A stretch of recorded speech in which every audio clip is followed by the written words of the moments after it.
Hello and welcome to today's video. So on the workbench today we have a Evnetics Soliton 1. It's in for test and repair.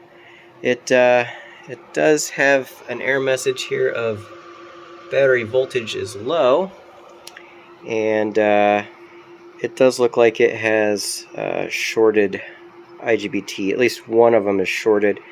So I'll show you the measurements that I get here. So we've got, you can see the meter here. We've got 150 volts on it, and if you look at the pre-charge, you can see it's actually a negative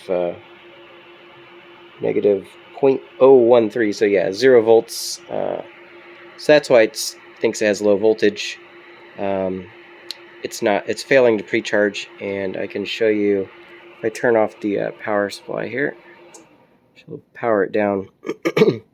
I can see if I can do this. So we're gonna look at the output from the contactor. Try to have the meter on, and at the same time turn on my power supply. Which, see if I can get it with my elbow. Okay, ready?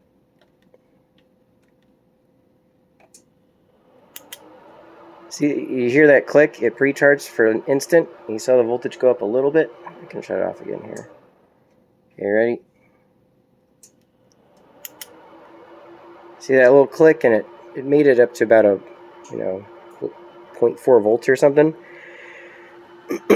Well, the reason it's doing that is because this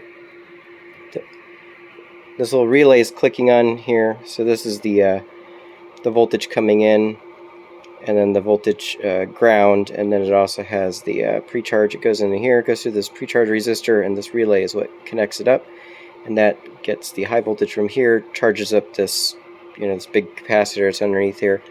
But unfortunately, our IGBTs are shorted, or one of them, at least one of them is shorted, could be both, and so that cap can't charge up, and it times out and it shuts down and gives you the low voltage error. So I can get it to work if I unplug the motor. So let me turn off power. If I unplug the motor, so the motor's not in the circuit anymore, and I turn it on, you'll see it'll actually pre-charge and connect. Now it's ready. The only problem with that is I've got the throttle all the way off, and because the IGBT is shorted,